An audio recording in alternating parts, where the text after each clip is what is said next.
So many law firm owners get stuck on this concept of more. I know I went through this for the longest time. I wanted more cases, I wanted more money. What I didn't want, but what I ended up getting was more problems. Why? Because I wasn't focused on the right things, specifically from a money standpoint, profitability. That's why I'm so happy to have Ryan Kimler on today. Ryan helps law firm owners prevent cash flow leaks with one clear profit path. Helping attorneys earn more net profit and more take-home pay, his one clear profit path gets attorneys off the never-ending cash flow hamster wheel. Come on, I know that that's familiar for me. Working all the time, never gaining ground, trying to figure out where all the money's going. I mean, this is so common, unfortunately, for so many of us. He's the founder of Net Profit CFO. Ryan leverages his background in accounting and finance to provide small law firm owners the financial guide that they need to grow, profit, and succeed. Ryan, thanks for being here with us today. Absolutely. Thank you for having me on the show. I really appreciate it. Glad to be here. And for those of you that watched last week's episode where Victor Medina interviewed me, this one will go back to a more normal style, so you don't have to listen to my voice that much. Instead, you get Ryan sharing his wisdom and expertise here. So we're going to dive right in. Obviously, the accounting, the finance, the profitability background. What we're talking about today is the secrets to running a profitable law firm. So Ryan, I guess, where do we start? Like, what is a profitable law firm? Like, what is the definition that we're looking for here? Sure. So I think that's really dependent. That's on a case-by-case basis, right? I think as an owner, you really have to ask yourself, what do I want my life to look like? How much money do I want to make? And really find that balance and really sit down and kind of go through your goals, go through where you want to be a year, 5 years from now. I always ask when I start working with law firm owners, what are you doing in your business right now that you don't want to be doing? And, I think that question is super, super powerful just because the reason why you get stuck doing things you don't want to do is because you're not profitable enough to hire somebody to take over that task for you. And so I think, the definition of success is really up to the individual and is really up to the owner. But having a clear path and a clear direction on where you want to go and where kind of that end point is most important. So when it comes to like what do you want your life to look like?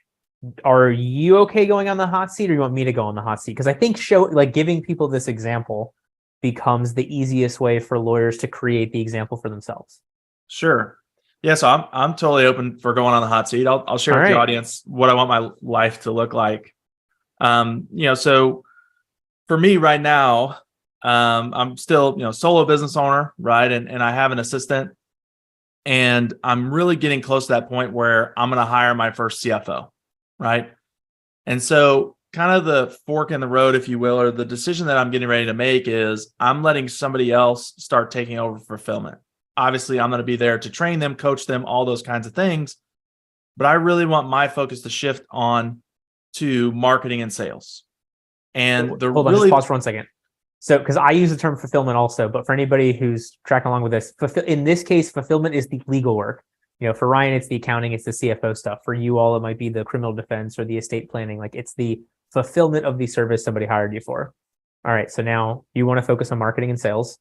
Yes. And the big reason is because I have a vision and a long-term goal to really grow my business and help more law firm owners and help more business owners. And, just this year, I want to get to a point where I'm helping 50 small business owners. That's really the big goal for me. And in order for me to do that, I have to keep marketing and I have to keep, getting my business out there and going through the sales process with new clients. And I just really have a passion for helping law firm owners, that are small business owners. Most of them are not experts in the financials like me and my firm is. And I just have a passion for getting out there and helping those people, right? And helping them have stronger businesses. And so that's a little bit of my vision, a little bit of what I want to be doing. And so, I'm doing the activities and really directing myself that way. So, I mean, dream big with me here. And dream's the wrong word because we're setting this goal to hit it. Yep. Putting all these things in place, getting this CFO, allowing you to focus on sales and marketing. What does that life look like in, 5 or 10 years? Like, what's that what's that BHAG? What's that gigantic goal? Because I think the stronger we make that picture, the more decisions we subconsciously make to get there. Yep. Yeah. So the big goal for me is $1 million practice in 3 years. That's the big goal. And helping 50 small business owners is definitely setting myself on that track, on that way. Why $1 million? I don't know. Right. I mean, like, I'm not really interested in, paying myself more than $150,000, $200,000. Right. I mean, it's more than enough to live on, right, comfortably. I just want to help more and more business owners. Right. I mean, $1 million firm, kind of just the big goal that I've wanted and want to go after. Eventually, I would like to be a member of Forbes. In order to do that, you've got to have $1 million, be operating $1 million business, and you also have to have access to, I think it's over $1 million in capital, and there's some other requirements too. But just again, just to kind of grow my influence and really get my knowledge and information out there. And obviously, the Forbes network is huge, so it's kind of my goals, and that's what I'm going after. And I want to get that done in the next 3 years. So, and obviously for you, from the what to cut out, you're looking first at the fulfillment, at the CFO work. Yeah, and I think that's just because I have a really good system with my one clear profit path system that I can train other accountants and other professionals on to run. Like, that is not nearly as hard to hand off as what marketing my company would be, right? I mean, I think nobody can market your company better than you can, right? Because except us. No, yeah. Just kidding. I'm just kidding. No, because honestly, even from our standpoint, so much of what we push is the done with you, as opposed to the done for you. Like, there's a way for everybody to work together in a win-win-win-win-win. Yeah, exactly. Yeah, and I think, and so that's why I'm looking to hand off fulfillment first, because it's the part that I feel like I can train on and really, hand off easily or easier. And we'll still run smoothly, right? Still, have checks and balances, high value client service. I'll still sit in on some of the client meetings from time to time. And yeah, I mean, that's just by far the easiest part to hand off for me. And the more that you have those systems in place, the more that you can scale the fulfillment, the easier it is to not worry about the marketing being effective. Like, there are so many firms I talk to that are spending, 30-40% of their budget on marketing, but then they do a crummy job for no reason other than they don't have enough hours to do the work that's coming in. So, spoken like a true marketing person, make sure you can handle the work before you have successful marketing. Yeah, I think one of my fears would be like, what if I didn't have the systems in fulfillment? And what if I run across that law firm owner that is a perfect situation to work with me, right? And I have to tell them, hey, I'm not ready to take you on. We can't start working together until June, right? Or 2 or 3 months down the road, right? Like, that would be like a really that I would not be happy with myself if I had to tell somebody that, right? I mean, like, I don't want to turn someone away that's a really good fit to work with me, especially if they want to work with me and I want to work with them. That would just be a bad situation I don't want to get into.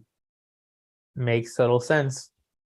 All right, so you're walking these law firm owners through what life do you want to live, how much you want to make, what to cut out, and then what? Like, we've got these questions lined up. Or I guess actually before that, are there any other questions you want to make sure that they outline first?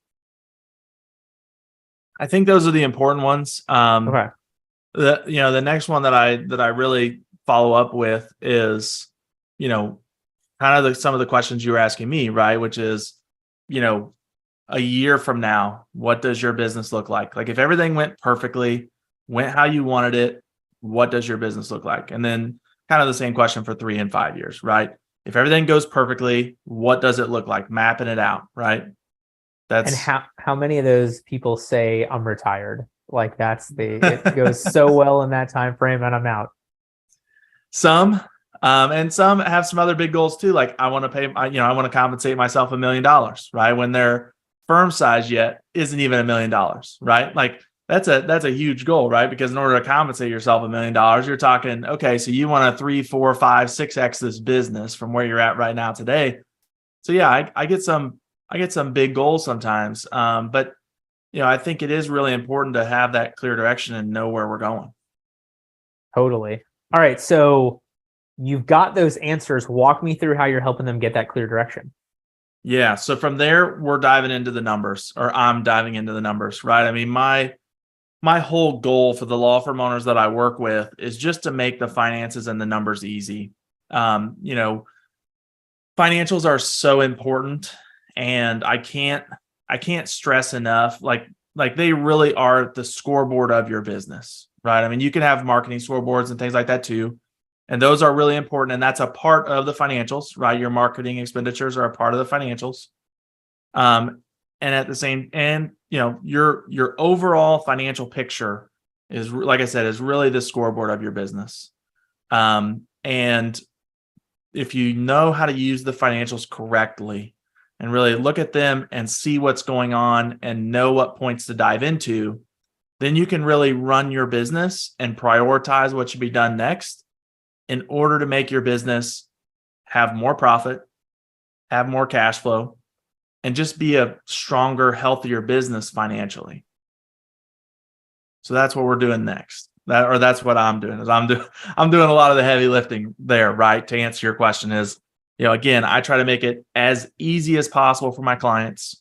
I do a lot of the heavy lifting, a lot of the financial analysis, to really dive in and see, what needs fixed, what's not on track compared to the goals that we talked about. And then, going from there, then the owner and I can really have a meeting and discuss, okay, if this metric is not on track, what is the plan that you and I are going to put together to really get it on track, to get you headed in the right direction? And that's kind of how I operate the system. I mean, I can go into more detail, but that's really kind of the overview of what happens next. So, I mean, be honest with me here. How much similarity is there in this, financial analysis what gets us off track from the goals from firm to firm? Like, is it 80% the same? Is it 20% the same? Is it 50% the same? Like, what's the...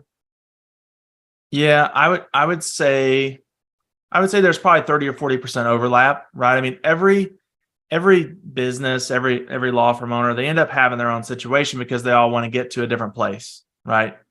But with that being said, usually, there is some common overlap challenges, right? That I do see from law firm to law firm. And that's where probably that 30 to 40% comes in, that even though they have different goals, the same metrics hold them back and are not on track. What are those most common problem metrics? Yep. So, two that I see most commonly. Number one is around pricing. So one of the things that I do in my analysis, going beyond just looking at collection rate and realization rate and all that, is I look at the volume of invoices, especially for those firms that are billing hourly, or even the firms that are doing flat rate, right? I don't work with a lot of contingency firms. That would be, a whole different scenario. But so most of the firms that I work with are that hourly or flat rate business. And I go through, and typically I'm looking at 2 years worth of invoices. And, kind of the analysis that I'm doing is, twofold. Is one, what's the average price on those invoices as far as, a dollar volume when you issue an invoice to your client. And then two is, what's the volume of invoices, right? Because those two factors together are really what's going to contribute to the revenue of the firm. Are you looking, so you're going through 2 years. Are you looking at it as, on average, you send a bill every month for X, or on average over 2 years, clients pay you X per case, or is it both of those things? Both of those things. Okay. Yeah. And the bill volume one can really tell some really good insights. And once I kind of get that number of, okay, what's your average, right? What's been your high, what's been your low? then moving forward, I can see, what bill volume the law firm is doing. And then we can kind of talk about, okay, what's your caseload right now? Right. Because if the bill volume starts to slow down, then it's like, okay, are we having a marketing issue? And are we going to have, cash flow revenue problems down the road? Right. Everything that I do is I'm looking towards the future as their CFO, right? And kind of forecasting forward. But as I was saying with the pricing, for the firms that are doing flat rate or they're billing hourly, if their caseload kind of shrinks, then you'll see that the average price on an invoice goes up because they're putting more hours into less cases, right? So, getting a really good handle on that and making sure that also that the pricing model is correct. And then, figuring out where should their case load and case volume be so that when they have cases closed, we're making sure that we're replacing them with new ones, right? That's really a place where I can see some law firms trip up. And how they get themselves in trouble with pricing is usually that they haven't increased their prices in a couple of years. And meanwhile, their employees have gotten more expensive. And that's kind of the second problem, that they kind of go hand in hand together, but is how much is your payroll as a percentage of revenue? How much are you paying out to your attorneys, including bonuses, including benefits, all of that sort of thing. And as I said, usually what happens is, the law firm started with a gap of X, right? And it's, let's call it 2, 3X, whatever it is, right? And then they give the employee raises and they get an extra bonus here and there. And then all of a sudden their margin gets slimmer and slimmer, right? And at the same time, the firm is usually trying to grow, right? That's what seems like that's what every firm wants, right? Is no matter where they are today, and they want to grow top line revenue, right? More case, just like you mentioned at the beginning of the show, more cases, more clients, that sort of thing. And so then it becomes, can they run enough volume while they're trying to grow to overcome those thin margins? And most of the time, the answer to that question is no, they can't. And that's where I've seen some law firms get into some trouble, especially because the volume increases, collections kind of fall off a little bit, right? And so there's lots of problems that pop up all at the same time, and then you can get yourself into a cash crunch. Question for you. Yes. Have you ever spoken to a law firm owner that's raised their prices and then regretted it? No. Me neither. No. Okay. Like I really, yeah. No, and it didn't even take me very long to think about it. No. So the two most common problems you see, the pricing issue and the payroll as a percentage of revenue, or was that underneath as part of the pricing? Yeah, those are the two most common issues that I see. Yep. And then if I was to add a third one, kind of the next tier, those are the top two that I see. And if I was to add a third one, kind of the next tier down, it usually is that marketing engine, that marketing machine. That's normally the next common problem that I see.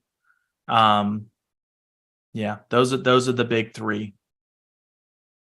When it comes to payroll as a percentage of revenue, is there a number that is consistent across your successful firms, or is it still so varied? Yes, between 40 and 45%. And that includes the owner on payroll. It includes the owner on payroll getting paid a fair wage, or it includes the owner on payroll, period? It includes the owner on payroll getting paid a good living wage. Yes. Not like I don't want an owner of an S corp just to be on payroll because they have to be, right? And they're paying themselves out $50,000, but then they're paying out $200,000 in distributions. That's not what I'm talking about. I'm talking about, no, let's legitimately, pay, including paying yourself a salary, 150K, 175K, 200K, whatever it is, right, that you really want to make. Even if that's not technically being run through payroll, right? I can kind of make the accounting adjustment to move that over into payroll so that we can see it, right? Because as I mentioned, my goal, for the successful firms that I'm working with is to get their payroll somewhere between 40 and 45% of total revenue. Yeah, it's amazing to me. Like, I'll talk to firm owners that, read profit first, are told they're supposed to have a certain amount of profit. And they're like, all right, well, if I cut my salary down to whatever, then I'll have the right percentage of profit. And I'm like, yes, I guess that is technically correct, but that may not be the right way to go about it. Yeah. And I would agree that's not the right way to go about it. Right. My goal is to get, law firms, again, like I said, most of the ones I work with are, they're billing hourly or they're flat rate. My goal is to really get them to be efficient first, right? And so I like to see net incomes of 20 to 25%. And again, that's including owner salary, right? When you say net income, you're talking about 20 to 25% in profit at the end of everything. Yes, of revenue. So if you're $1 million business, that means your net income is somewhere between 200,000 and 250,000. Yep. And the reason being is so a few things. Number one, that really sets the firm up to grow, because it does take capital and money to grow. And the other thing is that there's a lot of transactions that take place after that profit before we get down to cash flow in the bank and the change in the bank balance. So a few things that take place. So number one would be taxes. You got to pay taxes after your profits, right? You don't have to, but right. Yeah, I don't play those games. And no one should. I have a friend of mine, she does tax law, and it's always the controversy stuff. And so like every couple of days, every couple of weeks, she'll post like, oh, we had a client with a $150,000 tax bill. We got to resolve for 17 cents. And I'm like, and I always respond, I'm like, but still pay my taxes? She's like, yes. So I was like, all right, fine. No problem. Yeah, I do not mess with the IRS, man. I don't want to end up in orange. That's correct. That's not on my goal list. They've got 70,000 something employees coming in, so they're that much more active. That they do. So yeah, so taxes, they've got to be paid after profits, right? And then also investing in assets for the business. So for a law firm, that would be, let's say you go and you rent out a new space, and let's say you furnish it, right? Law firm furniture. That furniture purchase takes up cash after profits. So before we get down to the change in the bank, okay, another item would be paying down debt. If you took on like EIDL loan during the pandemic, right? When you make the payments back, interest is deductible for taxes. Principal, though, is not. So the principal portion of that payment comes out of the law firm's cash after profits. And then lastly, one other example is just paying out owner's distribution. That is cash that comes out of the business after profits. So, what's really important to me is I want to set law firms up so that they have a bigger bank balance at the end of next year than that they have this year, or at least access to the capital. Right. I mean, if you're like, okay, well, my bank balance is 250K. I don't need 250K in my bank. Like I'm going to go sit it in a, aggressive CD or something. Right. So that I'm making better than a bank interest. Fine. But you still have access to it. Right. And to be clear, I am not a financial person in any way, shape, or form. But having seen how many banks have needed to be bailed out and have issues, maybe you shouldn't keep more than $250,000 sitting in an account. Just hypothetically. That is fair in today's world while we're talking about this. Yeah. So yeah. And I think also having the cash on hand really puts you in a good place then to grow, right? So no matter, even if you bring in an experienced attorney, even if they're your next attorney, right? You probably have different systems, different processes, different ways of doing things than their last firm, right? So there's a little bit of ramp up time, even if it's short, even if it's only a couple of weeks. And so, it's not uncommon to see, when you hire that next attorney or that next paralegal, to see the payroll expenses creep up above 40-45% for a little while you're kind of onboarding that next attorney and while you're growing.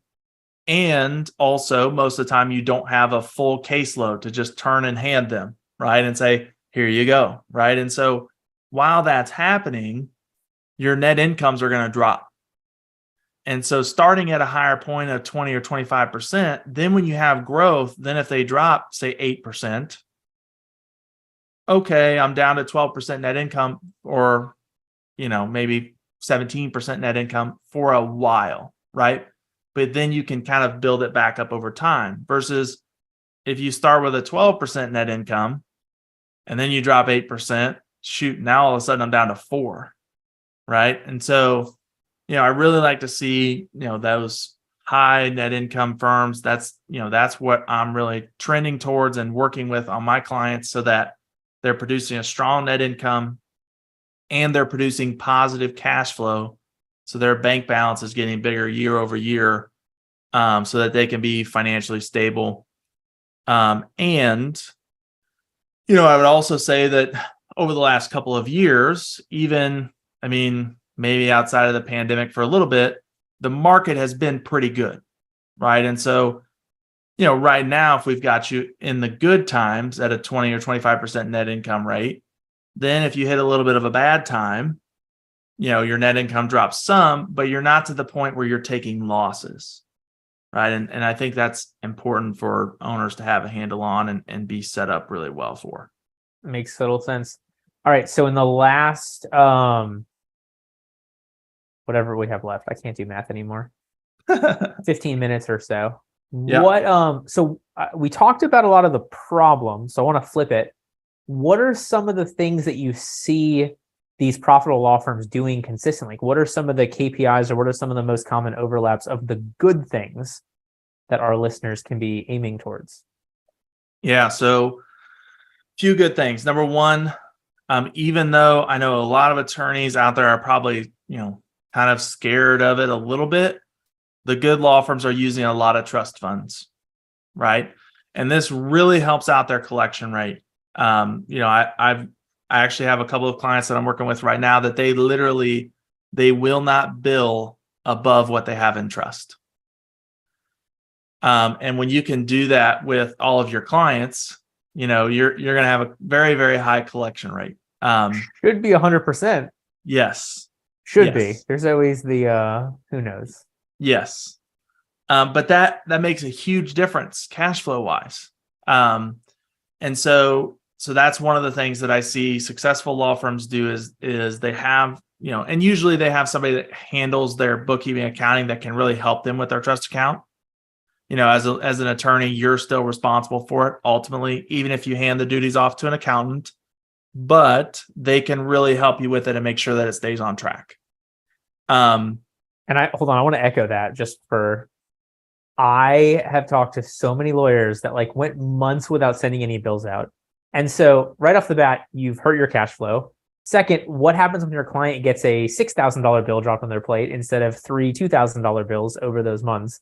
And so what you're talking about here, these larger firms using the trust, maybe having a dedicated person for it, whether it's part-time or full-time, that person may be paying their salary multiple times over off money that you were already owed, without even marketing, without even bringing anything else. Solely just getting that money paid might be the best investment you can make in an employee.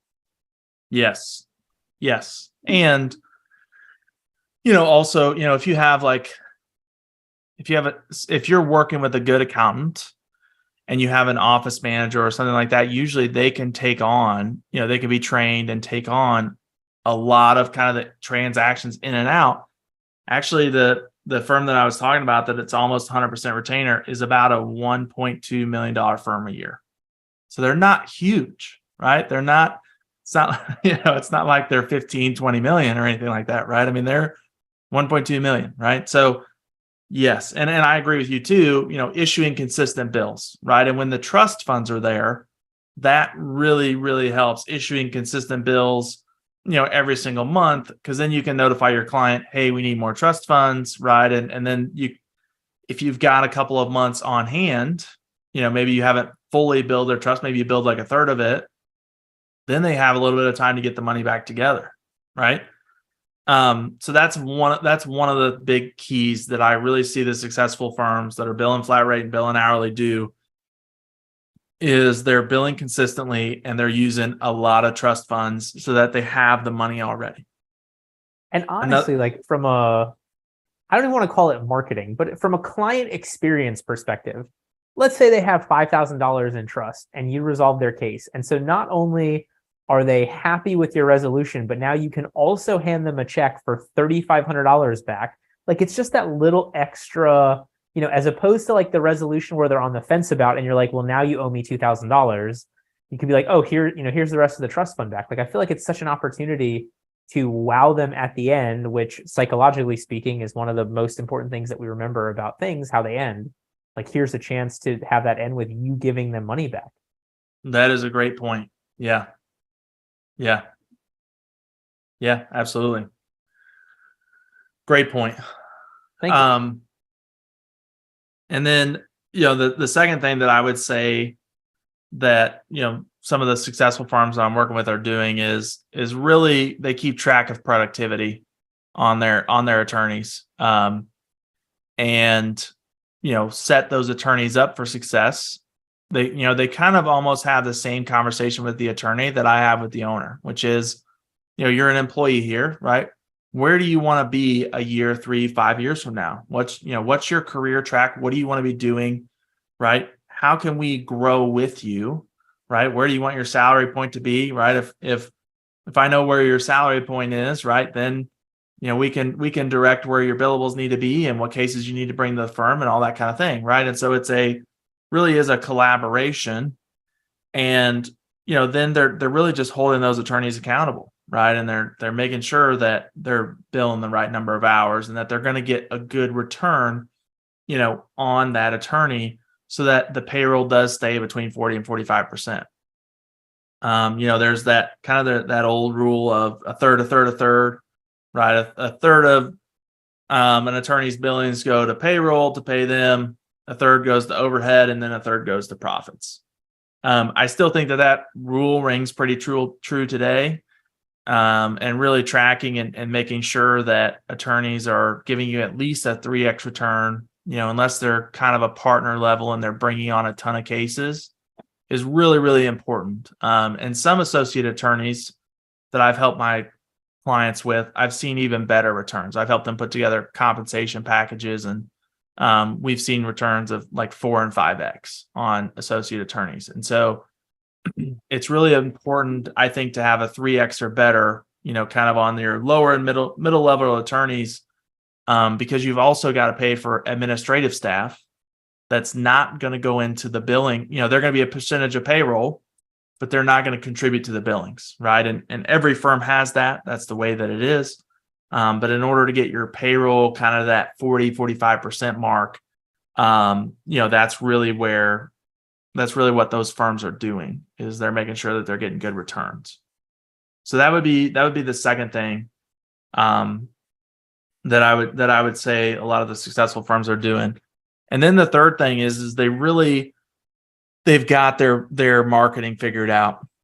And sometimes, that's, it goes case by case, law firm to law firm, but as far as, what they're doing and what's working, but they have their system figured out, right? And they know where more cases are going to come from when they need them.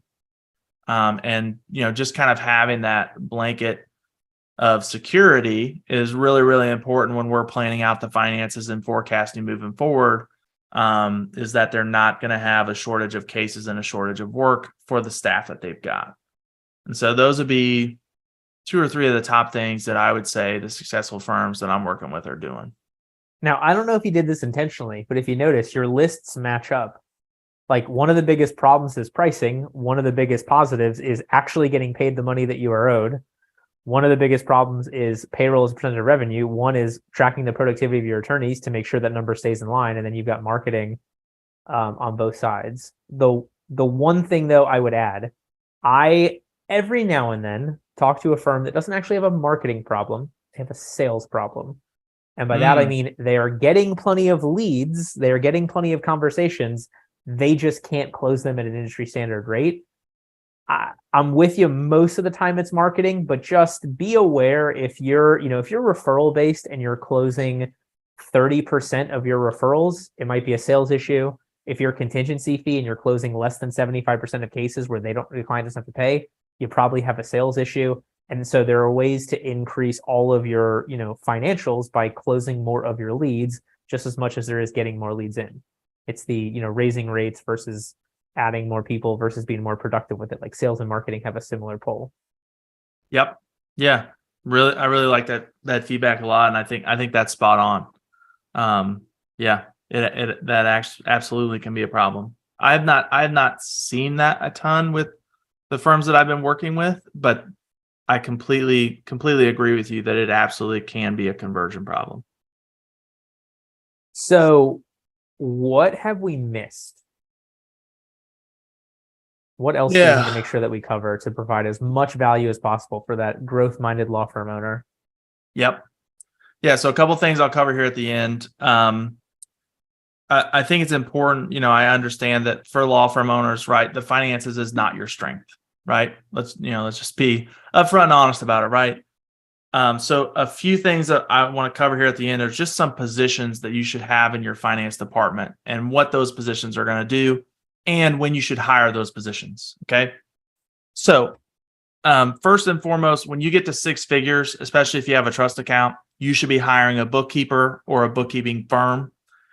And what that bookkeeper is going to do is the bookkeeper is in charge of creating the books. That's the words that I always like to use, right? They're creating the finances. They're tracking and categorizing all of the transactions that run through the business, right? This is revenue, these are expenses, these are travel expenses, whatever, right? They're categorizing all of that stuff. In today's world, Zoom, remote workers, all that kind of thing, when you're at six figures, you can absolutely afford an outside bookkeeper, right? And you can probably get one for $300, $400, $500 a month, something like that. It is totally worth your time, and go do it, right? It is way better than having you do it when you're not the expert at it, or way better than having, no reports at all and just having your CPA clean everything up at the end of the year. Or probably the worst one is putting it on your spouse when they don't want to do it. Right. That's probably one of the. If your spouse is a CPA and they want to help out, that's a different conversation. I agree. Yes. But the bad situation is when they are not, and then they don't want to help out. That's when things get bad. But yeah, when you're six figures in revenue, go get a bookkeeper hired. As you kind of grow and transition and get to that $250,000, $300,000 mark, you should really make sure that your bookkeeper has the expertise to continue with you. And if they don't, you probably need to look at hiring an accountant, someone that's got a degree. They don't necessarily have to have their CPA, but somebody that has a degree, really knows the tougher transactions, the journal entries that need to be made. And again, you can still hire that accountant at an outsourced firm as well. And they're going to take over the bookkeeper's role, and they're going to perform the accountant role. It is going to be a little bit more money. Again, though, it is totally worth it, especially for your opportunity costs on the other things that you could be doing. Then the next position after that is, once you hit that kind of $500,000 mark, or you're getting kind of close to it, especially if you're growing pretty fast, then you could look at hiring a firm like ours and get that part-time outside CFO role into your business. That $500,000 mark is going to be the place where it's affordable and really makes sense that you're going to get a good return on your investment. And so, their job, as I kind of have explained in this podcast, in this process, is their job is really to do the heavy analysis find what points in the business are not working for you and really forecast forward what needs to be changed to make the business better. That's really what a CFO is going to be doing for you. I do it with a financial scorecard, for a financial dashboard, whatever you want to call it, so that we, every single month we have a scorecard that we're looking at. We know where the important numbers are, and we know what's on track and what's not on track. But that's kind of the third role that you want to make sure that you hire in your finance department. And again, with the way things are remote nowadays, if you're a $500,000 firm or larger, you can absolutely afford it. Where do you see, at what size does a firm bring in a full-time CFO? That's situation dependent, but you get $5-6 million and larger, and you can afford it, and it's probably worth it because of all the additional value add and work that you're going to get. So when you're working with an outside CFO, they're probably not going to be as hands-on and documenting SOPs and checking internal controls in the accounting department and all that kind of stuff, working on billing and payables and all that stuff. But when you hire an internal CFO, they are absolutely going to be working with you on that. And I think, once firms get that $5-6 million and larger, that's when you can start looking at and affording an internal CFO. Because it is expensive. You're looking at probably $250,000 plus for somebody that knows what they're doing salary wise, not to mention taxes and benefits and all that. So yeah, $5-6 million plus. Makes total sense. All right. So as we get towards the wrap up, so next week, I've got Nick Ladorf coming on. For those that don't know Nick is a lawyer and also does stand-up comedy about being a lawyer. Genuinely, I think it's hysterical. I mean, obviously, we're going to be his ideal clients or his ideal audience for the comedy. But Nick's coming on to talk to us about how you use humor in the practice of law. At the end of this, you don't have to do a tight 10-minute stand-up routine, but working some of that into the practice of law to really build a relationship with clients, to really make that connection. Super excited for that. That'll be next Thursday, May 18th at 6 p.m. Eastern. We're going to go through that. Ryan, thank you so much for being with us.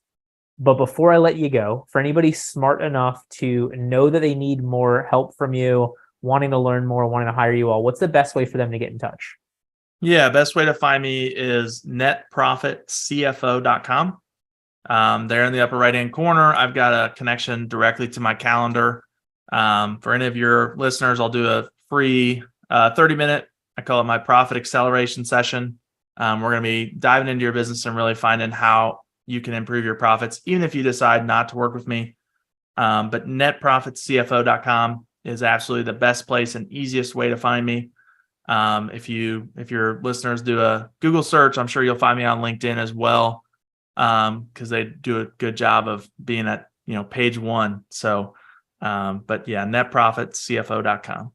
Well, thanks so much for offering that for all our listener and watchers here.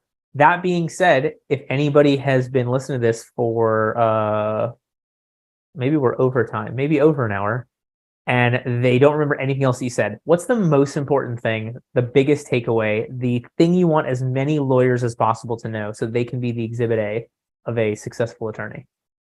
Yeah, I think the most important thing is your financials are really the key to financial success, to having a strong, financially healthy business.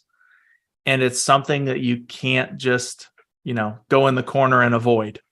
And there are affordable, financial professionals out there, like me, like our firm and other firms too, that are absolutely happy to help you with it, help you learn along the way so that you can really conquer your finances and have a growing and more profitable law firm. Awesome. Ryan, thank you so much for being with us. To everybody who has spent the time to watch and listen, thank you so much. We'll see you here next week when Nick Ladorf will talk to us about how we use humor in the practice of law. With that, have a great weekend, everybody, and we'll see you soon. Thank you for listening to this episode of Exhibit A Attorneys. If you're interested in becoming the Exhibit A of a successful attorney, please check us out at legalesemarketing.com, EASE.